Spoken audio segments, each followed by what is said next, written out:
What is the universe? Who are you? Are we alone?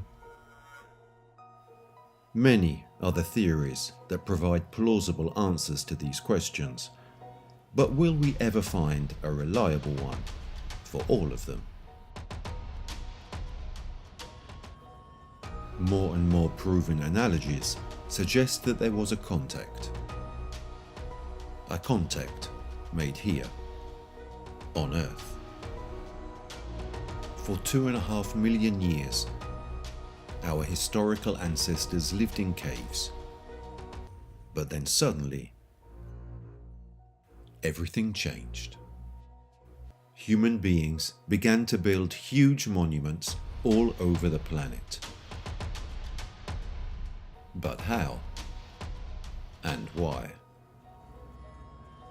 Were there perhaps other non-earthly beings who helped to show them the way? Our ancestors considered these beings precious. They worshipped them as if they were gods. In fact, in many of the cultures that have inhabited the Earth, the center of the human mind has often been associated with the center of the Earth, and the center of the Earth as the center of the universe. This center is depicted in the shape of an egg, the cosmic egg, and is present in some cultures as the third eye. Were the ancient aliens involved in this too? So these entities aren't a threat to us, but they want to help us. Can ufologists confirm this theory? Is there enough evidence that leads us to believe that UFOs want to save our planet? More and more of these sightings occurred in military areas when the first atomic bomb was detonated in 1945. The arrival of nuclear weapons seems to have attracted the attention of these extraterrestrials. But why? Are they afraid that we will destroy what they helped us to build? But if in fact they are our allies, how can all of the abductions be explained? Why are there more and more phenomena that lead us back to the existence of UFOs?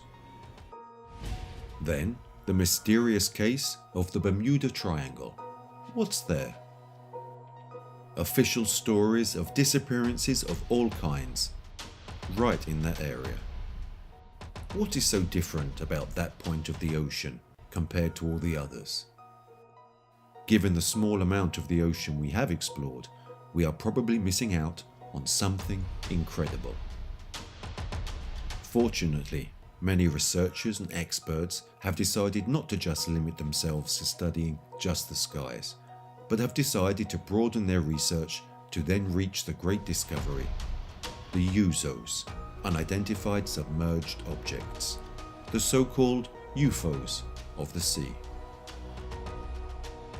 Are we perhaps surrounded? For now, the Earth is the only planet containing that precious component, water. Is what is here really ours, or is it thanks to someone or something else that we have all of this?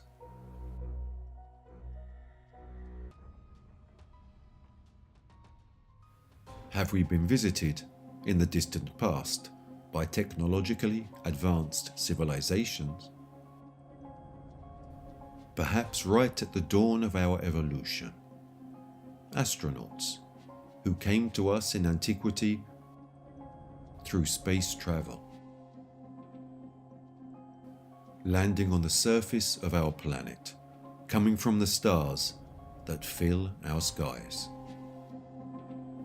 Our ancestors were surprised, seeing spaceships that emitted light and noise descending upon them, and recognizing the differences to human form, they were undoubtedly mistaken for divinities. It was the 20th of July, 1969. Neil Armstrong and Michael Collins were the first human beings to walk on the moon. And this is also why our first thought is, if our civilization, which is at a basic level of knowledge, was able to explore a small satellite in space, then is it also possible that a civilization or more civilizations may have visited our planet in the past? In many sacred and ancient texts of the world, the story is always the same. The gods descended from heaven on flaming chariots or aircraft that emitted light. If we take, as an example, an ancient text such as the Bible, in the book of Ezekiel, the prophet meticulously reports an encounter with celestial beings who came down to earth aboard incredible flying machines. Ezekiel speaks precisely of contact with technologically advanced beings. He talks about creatures with 4 heads that emit divine, shining light. He says they appear as human-like beings. The first is seated on a flying throne, where underneath it wings can be seen, that when they beat, emit a sound similar to that of a storm, exactly the same description of a space shuttle taking off, or a departing space missile. Ezekiel speaks of flying devices and describes them as wheels within other wheels.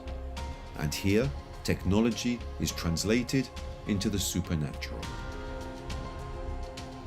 A fundamental step towards understanding the truth, a truth that comes from far, far away. In some caves in Italy, there are drawings depicting astronauts wearing helmets.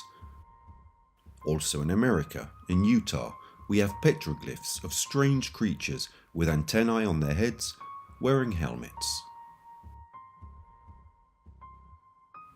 On the other side of the world, in Australia, we have the exact same drawings of these beings wearing a helmet and with a halo around their head. The question we must ask ourselves is, what did our ancestors see so that they felt compelled to portray it on cave walls? In Guatemala City, there is a sculpture that is eerily reminiscent of a modern-day astronaut. He is wearing a helmet, there is a kind of mouthpiece, and on his chest there are controls and a breathing device. How did they manage to create such a thing more than 1500 years ago? Thousands of tomb artifacts resembling modern-day airplanes have been found in Colombia. They depict wings, a tapering head, and an upward tail fin that does not appear in nature, but it does exist in modern aerodynamics. Did our ancient ancestors see something like this flying across the sky? Another interesting artifact can be seen in a museum in Israel. It portrays a headless spaceman sitting inside a spaceship. You can see his hands and some tubes going towards a device. He is wearing a type of spacesuit and his legs are bent. He seems very aerodynamic. There is something cosmic about him.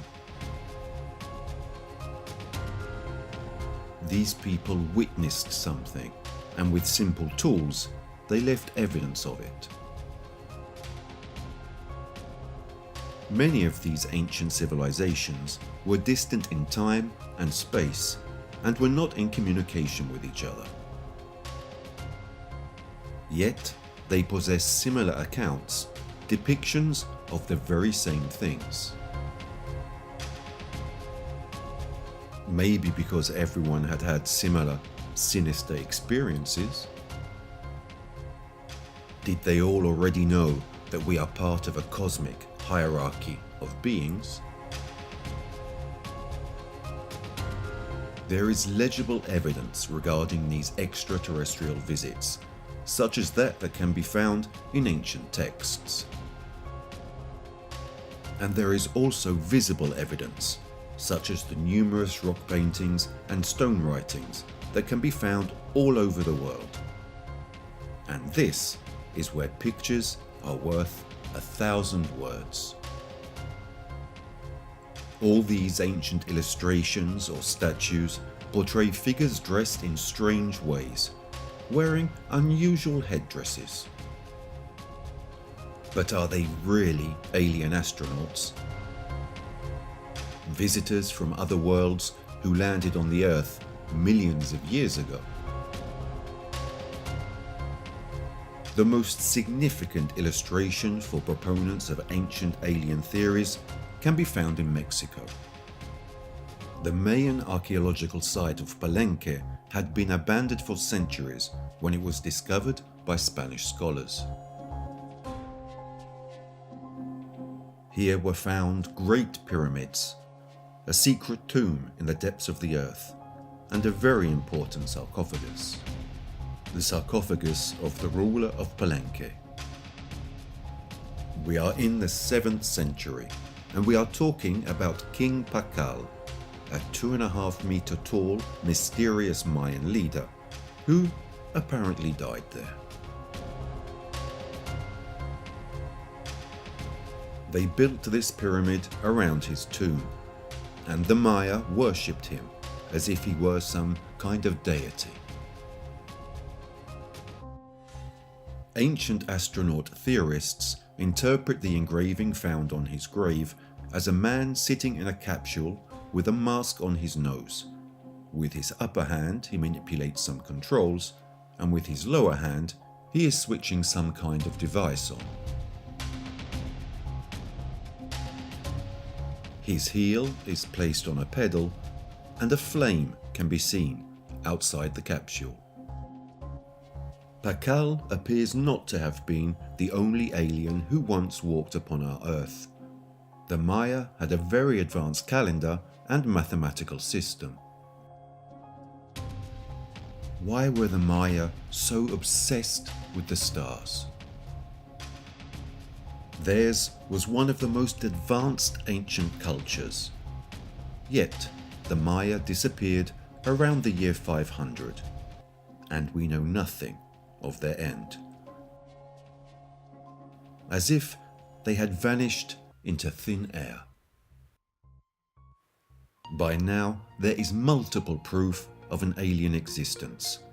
The pyramids are connected to the gods who once came down to Earth. Without a little interplanetary help, how could the early Egyptians have learned to stack the nearly 2.5 million blocks of limestone to create the pyramids? How could prehistoric man move the immense boulders of the Stone Age? How could they make the stones fit together so tightly and precisely? Putting this puzzle of the ancient world together is a very complex process, but there are gigantic blocks of stones, huge articulated blocks of granite that in some cases can weigh 1,000 tons, that can be found in Peru and Bolivia, in Mexico and in ancient Egypt. One has to ask the question, how and why did these ancient peoples drag blocks to stack them on top of each other to create these giant structures?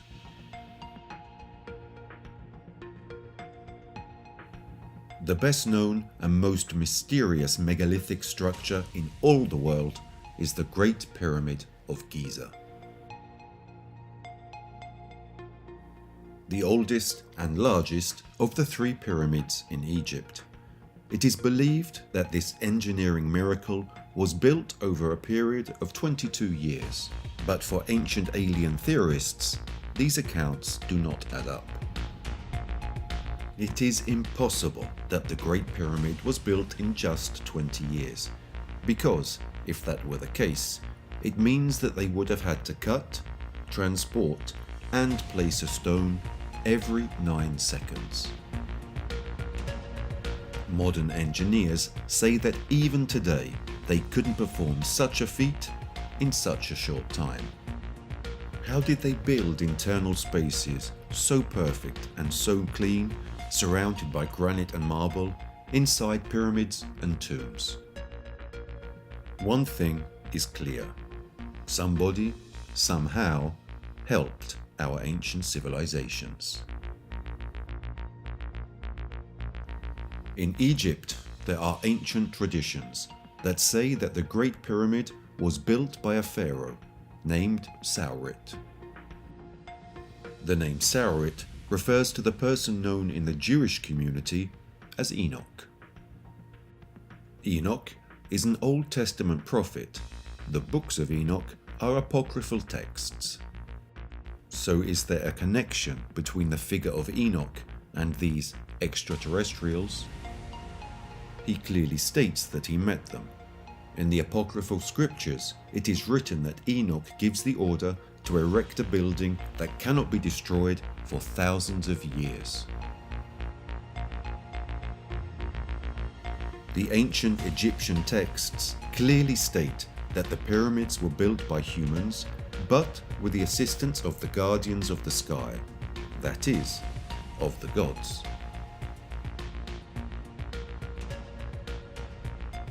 It can be assumed that the pyramids were built by human hands, but with the help of extraterrestrial technology.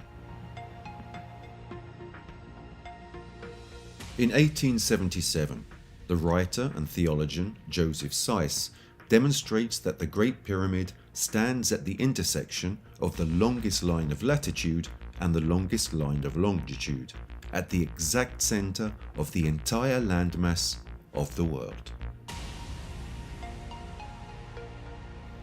In addition, all of its 4 sides align precisely with the 4 points of the compass,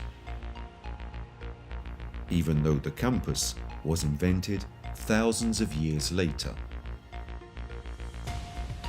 Are all these just coincidences? Has the truth always been in plain view?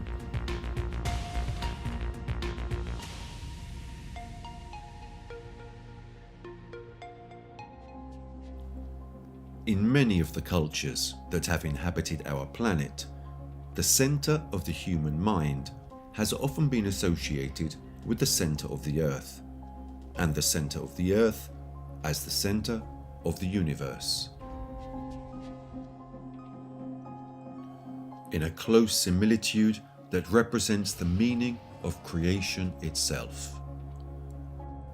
This center is often depicted in the shape of an egg, the cosmic egg, and is identified within some cultures as the third eye. The inner eye, that of the unconscious. There are many different cultures that have adopted this theory. Hindus, within their culture, have the third eye. For Buddhists, the third eye is on the forehead of Buddha himself.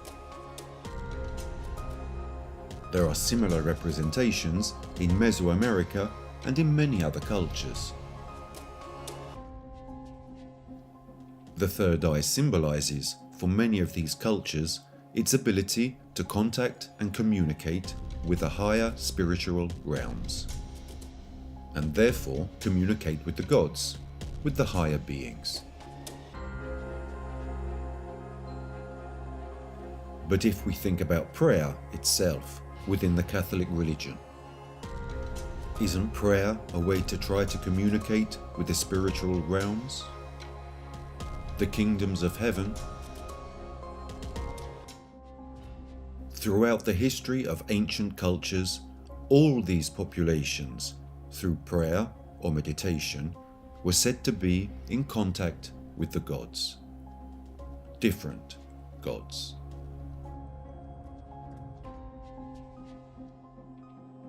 Tesla himself stated that there is a terrestrial field that connects all things.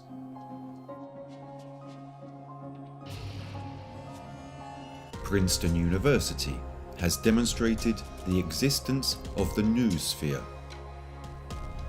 of global consciousness, the collective human mind. We are all connected to every single object in the universe. When we talk about the third eye, we are talking about higher enlightenment, a possibility or capacity developed over the years through transcendental meditation processes. Being able to get in touch with the spiritual realms of existence. It is a connection with the great unknown, with the force of the universe, with all of us. The cosmic egg leads back to the third eye for the ancients. It is the archetype of the creation of the universe. This image is from the Book of the Dead. The image depicts a southern cosmic egg on the left and a northern cosmic egg on the right, with two women pouring the waters of creation into the egg.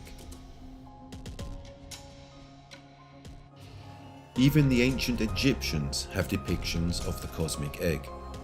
They depict a life after death, so it is a symbol that is connected to the spiritual realms. How can it be possible to find this symbol in numerous cultures if all of these cultures were spread all over the world?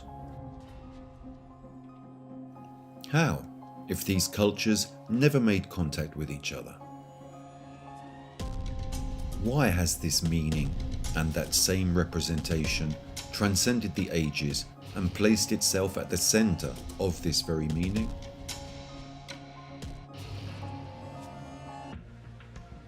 This is Piero della Francesca, a 1472 work depicting the cosmic egg, symbolizing life after death.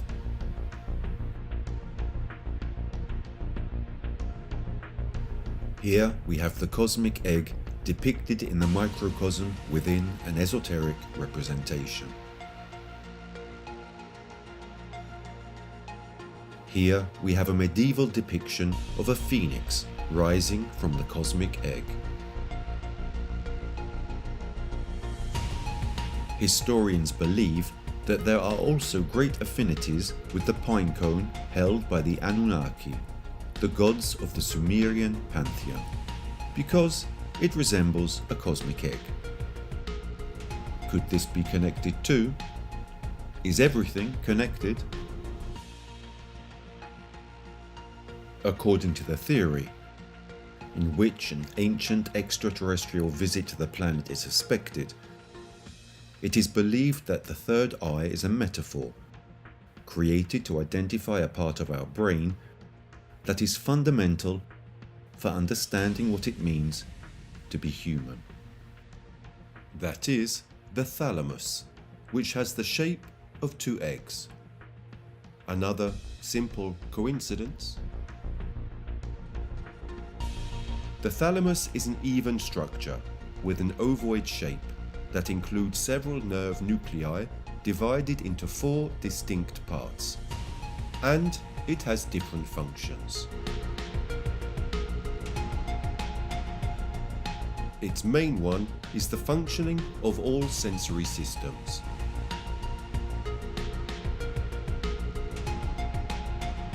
Experts in neurology call it a processing and transmission station.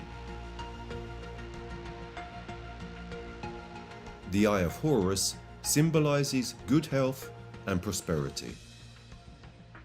But it was also known as the Eye of Providence, the all-seeing eye of the gods.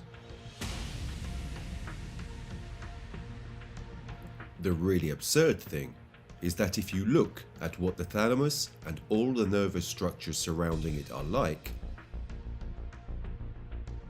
it looks exactly like the representation of the Eye of Horus.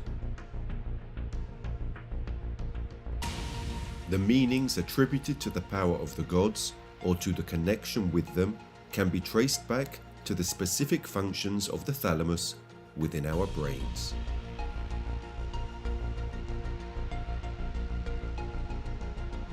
This same meaning is often attributed to the pineal gland. This gland, in 130 AD, was described as the seat of the spirit, the seat of the soul.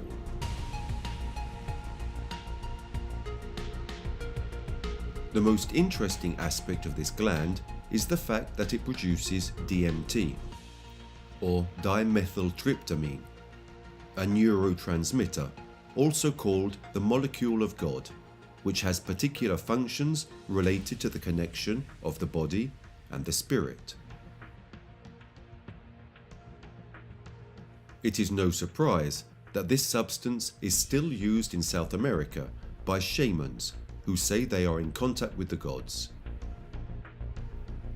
Is this pine cone also linked to the Annunaki and the cosmic egg of creation?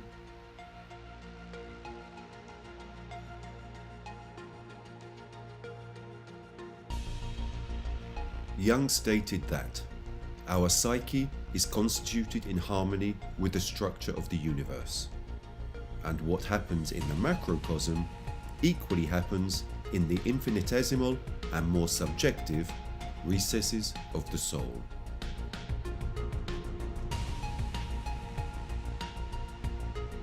Apparently, the ancients knew these things much better than we do, and all the shamanic practices of coming into contact with the alien gods of antiquity could still be put into practice if only we reached an adequate level of consciousness. On the basis of the noosphere, is it possible to connect to the construct of the universe? Are advanced civilizations in the cosmos already doing this? Is the technological advancement of these civilizations focused on the development of personal cognitive abilities? Why do different populations who have never come into contact with each other have as a symbol the third eye that represents the inner self, the ability that human beings have to communicate with the gods?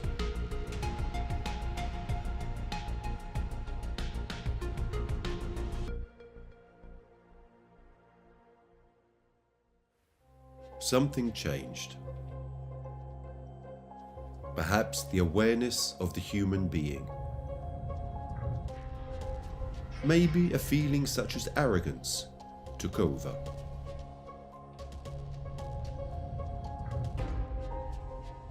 How come ancient civilizations welcomed alien beings and decided to venerate them, and then found millions of ways to cover everything up? What exactly are they hiding? Who is behind all of this?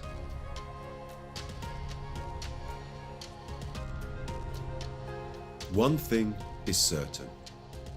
These advanced beings have never stopped observing us and visiting our planet.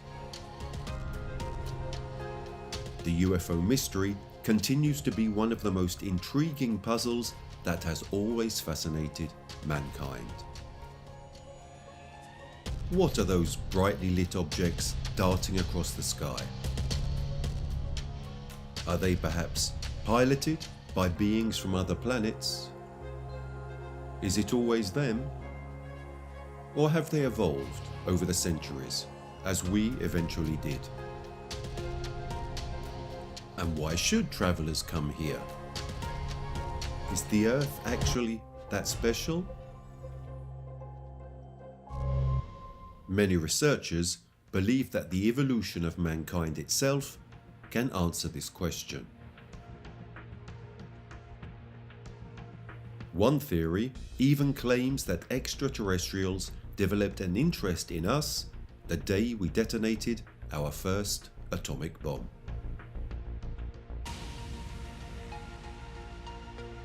Did visitors from other worlds fear that we could become a threat to the universe?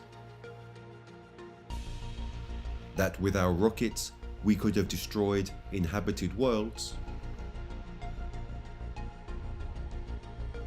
During the two nuclear explosions in 1945, the first flying saucers were officially sighted.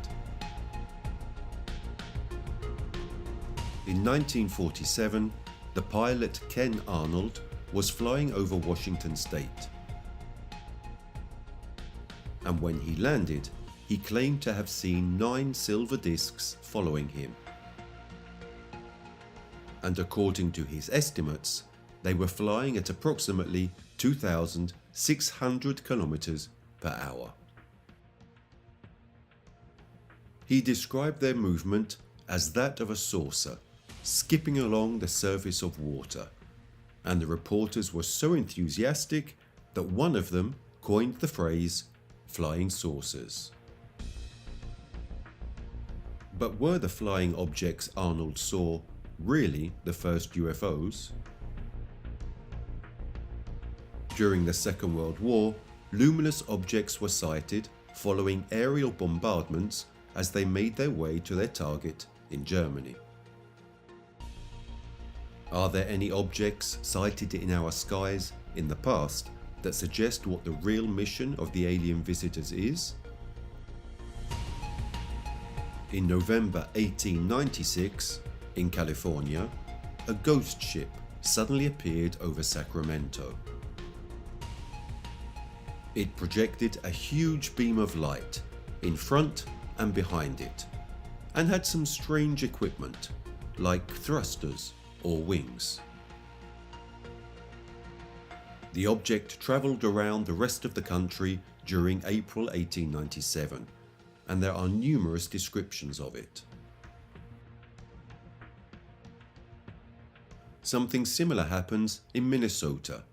The object is described as a flying ham with headlights. Then there is another sighting in Texas, described as a rugby ball with a swallowtail and bat wings. There are several thousand reports of sightings made between 1896 and 1897 all across the planet.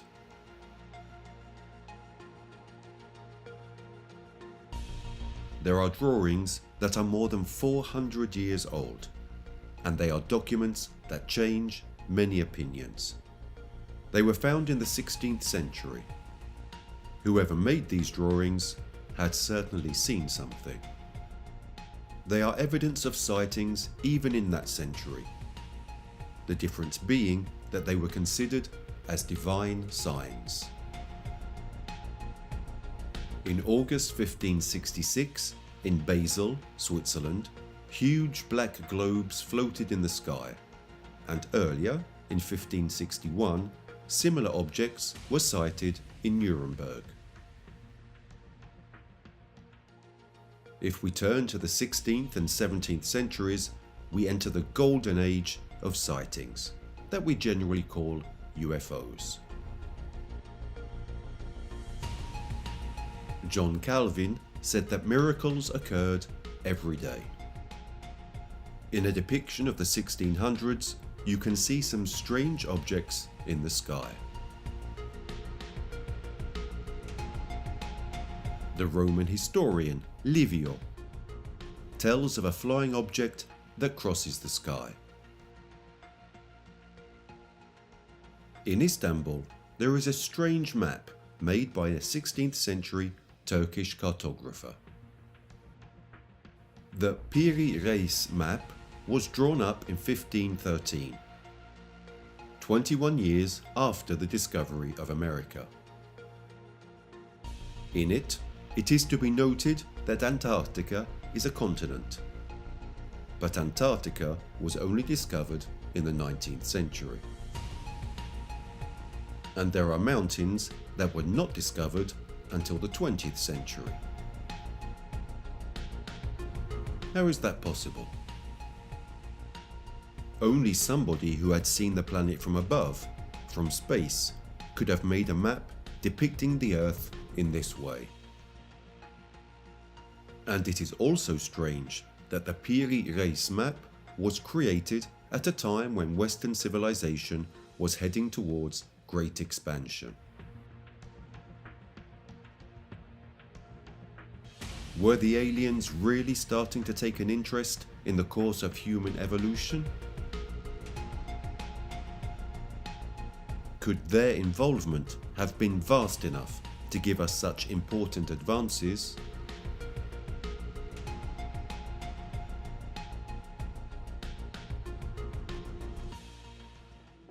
El Castillo is a pyramid in Mexico, where, twice a year, on both the spring and autumn equinoxes, a ray of sunshine falls perpendicularly across its steps, so as to create a mysterious shadow.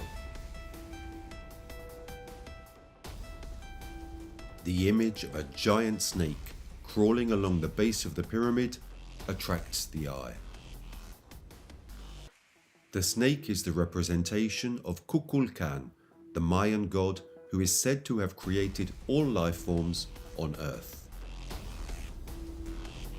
It was he who ordered the building of the pyramid in this way. But why would the serpent god order a structure like this to be built? And why was it built with such precautions as to ensure that the image of the snake appears, as if by magic, twice a year? This pyramid works just like a calendar. It counts exactly 365 days. For a people who did not have a calendar, this was the signal of the beginning of the seasons, therefore of the sowing and the harvest, and it meant life or death. If these monuments were indeed a gift from the gods, then those superior beings were deeply connected to local civilizations. They wanted them to live and thrive. But why around 600 AD did the Mayans abandon their cities and crops and head north? It wasn't for war. It wasn't for epidemics or famine. They set out as if someone had ordered them to. Is it possible they emigrated to teach others their knowledge?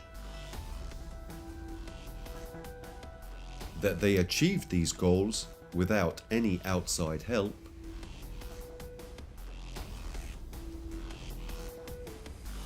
Assuming that extraterrestrials have been visiting the Earth for thousands of years, wouldn't they have left evidence of their existence? Anything other than the stories, the drawings of strange objects in the sky? Many scholars think that this kind of evidence can be found in the Nazca Plain in southern Peru. These traces are probably 2,000 years old, but their resemblance to a modern-day airport is quite striking. The tracks found in Nazca are described as landing strips. So, are they remnants of space traffic? They are figures visible only from above. They probably needed them to indicate their route. If this is true, what will interplanetary travelers have brought here? Or what will they have taken away? More and more interesting theories about UFOs are constantly being revealed. Let's say that beings light years away from us have never really managed to visit us. But maybe inhabitants of some nearby world have. But from which of the neighbouring worlds? Is it possible that it is another planet we are unaware of? At one time, people believed that intelligent life forms could exist on nearby planets.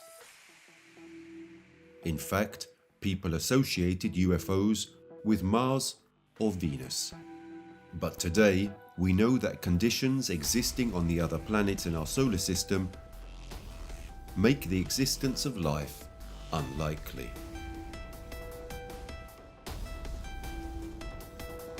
Zecharia Sitchin has devoted years of his life studying the theory that the oldest visitors on Earth came from a planet in our solar system.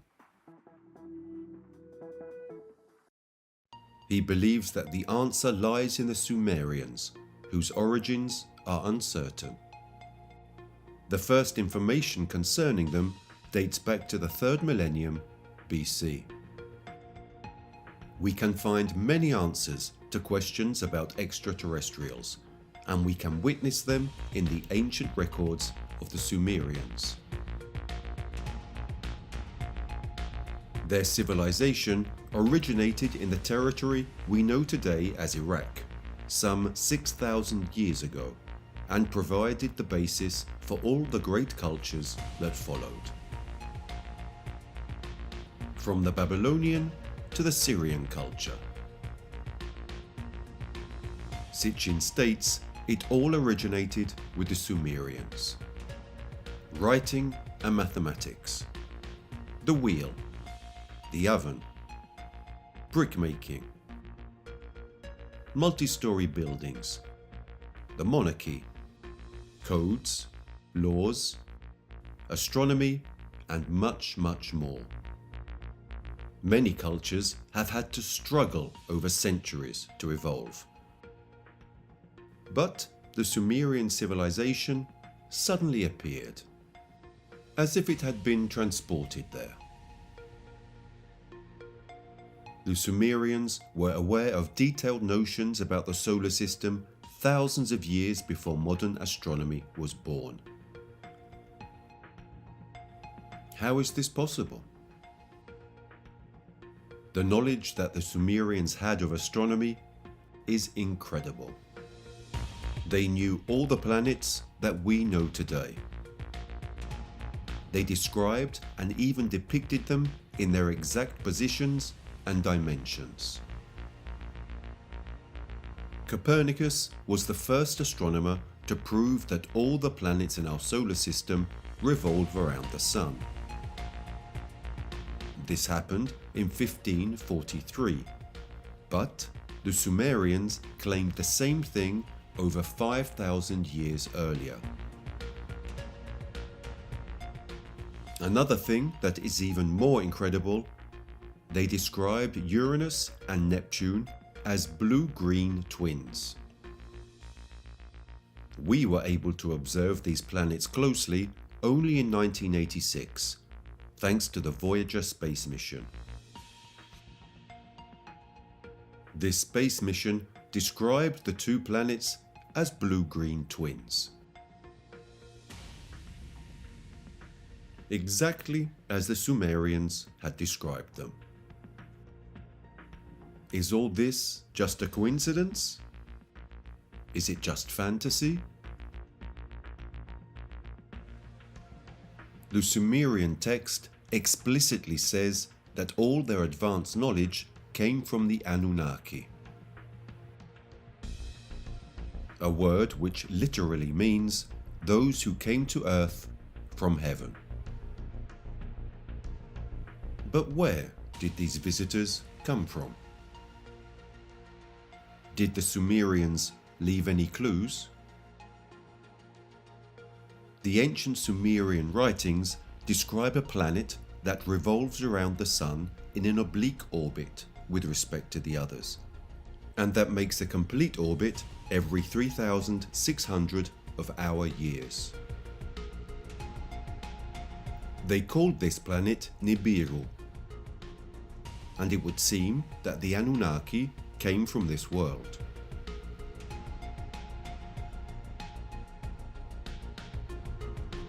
This planet is also called Planet X, and by continuing this theory, it may once have come so close to the Earth that the Anunnaki could reach it with special aircraft. If there were a planet like the one described, wouldn't it have passed close to the Earth over and over again? Some historical studies highlight various periods during which humanity seems to have made sudden progress. The first period dates back to about 3,600 years ago. The hypothesis that the Anunnaki took advantage of their proximity to Earth on various occasions and that each time they helped us to progress is very plausible. Are we all part of a cosmic science experiment? Why should aliens be so willing and eager to help human progress? Theories specify that it is likely that thousands of years ago these mysterious space travelers wished our race to survive. For the same reason, we wish our children to survive. Perhaps it was these beings who seeded the Earth with their own life forms. We could be their children. This theory could also be supported by the biblical account of the creation of man.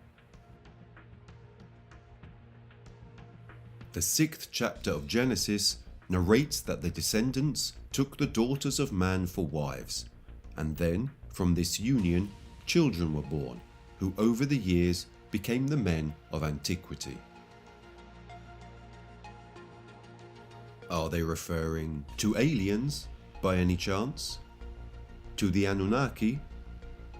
Therefore, men from another planet mated with human women and created offspring?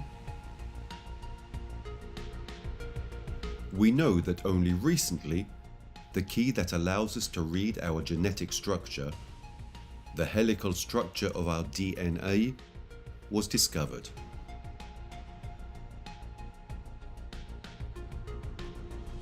But if we go back in time, we can find the same image in a Sumerian document from 5,000 years ago. It shows the process by which the Anunnaki jumped up the evolutionary ladder and created Homo sapiens. We have, partially, the same genetic constitution, created in their image and likeness. This would explain why visitors from the skies resemble humans in ancient depictions. Have we then discovered ourselves? Does the modern theory on the existence of UFOs somehow justify doubts about the mystery of creation? Are there all-powerful beings responsible for everything we don't understand? In some ways, they are the equivalent of Zeus and Hercules in Greek and Roman mythology.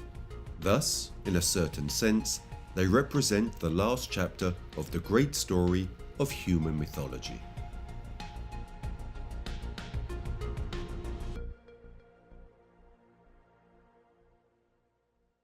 When aliens and mythology are mentioned, another of the most striking theories is that of the legend of Oannes. He emerged from the Eritrean Sea, said his name was Oannes, and that he was an animal, but gifted with reasoning skills. He had 2 heads, a human head and a fish head, together with 2 human feet and a fish tail. The ancient Babylonian text continues by reciting that Oannes had absolutely no need to feed, and that he spent all his time talking to men, teaching them science and the arts.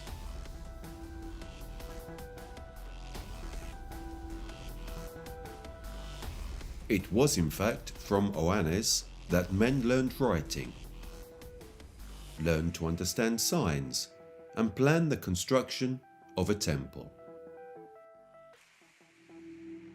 These teachings, together with the principles of geometry, gave a strong boost to evolution.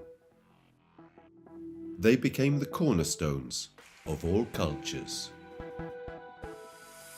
The most recent information we have on Oannes tells us that when the sun went down, he dived into the sea and stayed there all night. It also tells us that after him, other similar beings visited the earth. Who were they? Who is Oannes? Better perhaps to say, who are the Oannes? According to the German researcher Ulrich Dopaka, the description of the body covered with fish scales would actually represent a spacesuit. So, is Oannes an extraterrestrial? If this hypothesis turns out to be correct, it could explain some oddities regarding Oannes. His having appeared in Babylon was in fact the first of 10 other Oannes. They appeared not only in the Eritrean Sea, but also in the Persian Gulf and in the Red Sea. Oannes had landed from a glowing egg that had fallen into the sea. It was said that he came from the star Canopus, and because of his relationship with the waters, he was associated with the god Eridu, the lord of the waves. To broaden the scenario even further, it must be remembered that in ancient times, the fish god was known in almost all cultures also as the amphibian god. However, there is also another link from a linguistic point of view. In fact, reading the apocryphal gospel, when Jesus enters Jerusalem, he is acclaimed with the cry, Oannes, who comes from heaven, later referred to as Hosanna. Was this just a spelling mistake? There are other possible connections.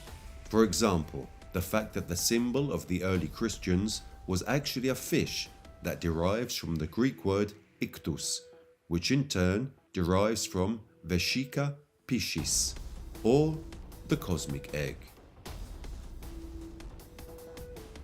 Many scriptures always return to the same point. Is it all just a coincidence?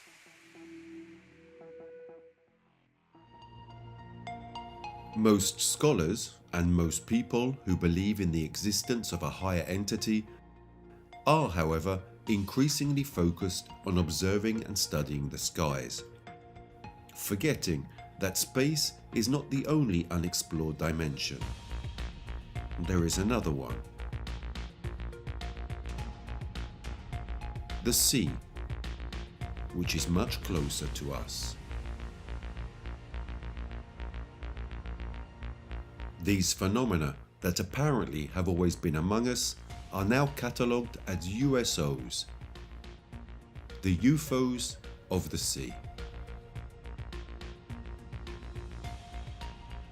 The acronym was created precisely to catalogue unidentified submerged objects, or those that in the UFO field are sightings of mysterious objects under the surface of the sea.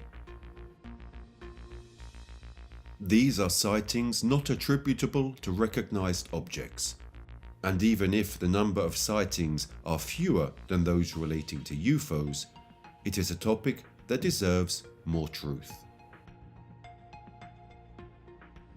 Most of the reports deal with objects that move under the surface of the sea with large dimensions, objects that produce no noise and have no apparent wave motion.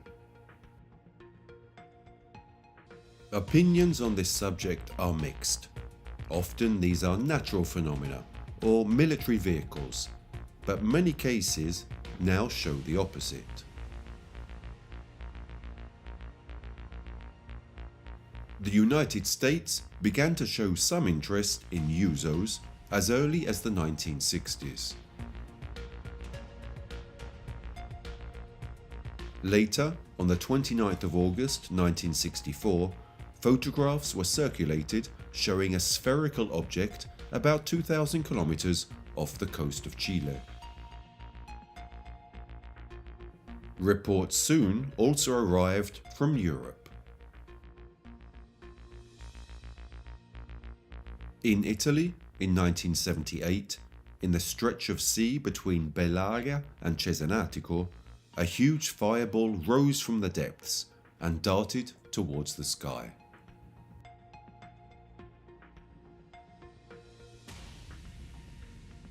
In 1994, the US Navy revealed a mysterious pulsing sound in a stretch of sea in the Pacific Ocean. The sound came from the seabed, and as the expert stated, it was not something biological, but mechanical. There was immediate talk of unidentified submarine bases. Facts relating to the famous Bermuda Triangle were even associated with underwater alien bases.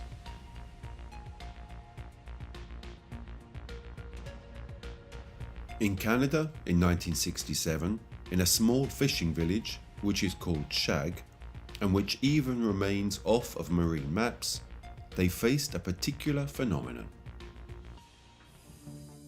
Everything began with the sighting of strange orange lights in the sky. It was claimed that the flashing lights headed out to sea and started floating on the water about half a mile off the coast. Everyone initially thought that it was a plane crash and took care to alert the Canadian police. Meanwhile, the lights were stationed on an unknown object about 60 feet in length. The first men arrived, and they spoke of a yellow light that moved slowly upon the surface of the water, leaving a yellowish trail.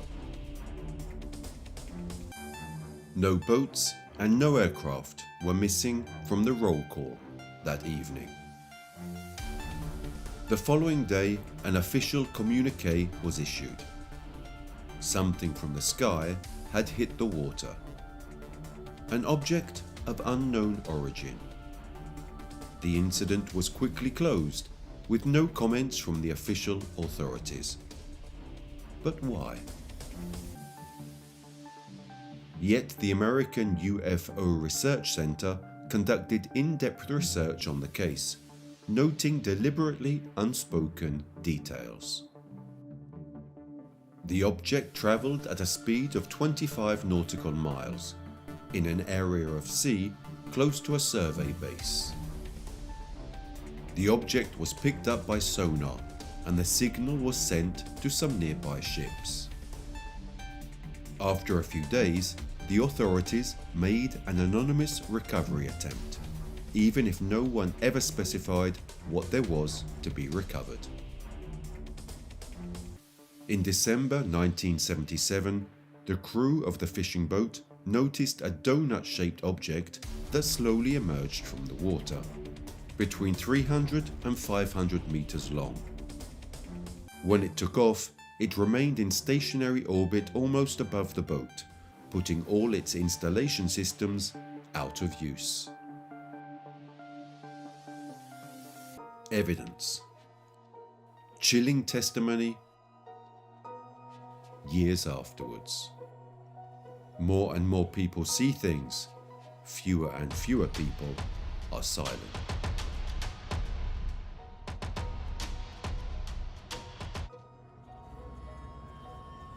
So if we have come to the conclusion that we have never been alone, now our eyes will no longer have to scan only the skies, but also pay attention to the seas and its infinite secrets.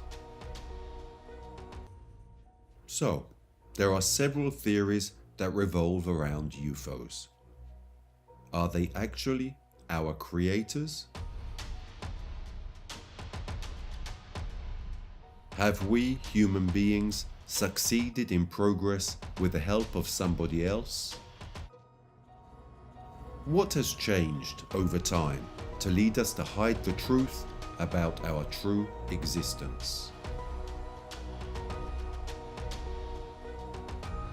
The theories may differ, but one thing is certain. We are not alone. We were not alone, and we will never be alone.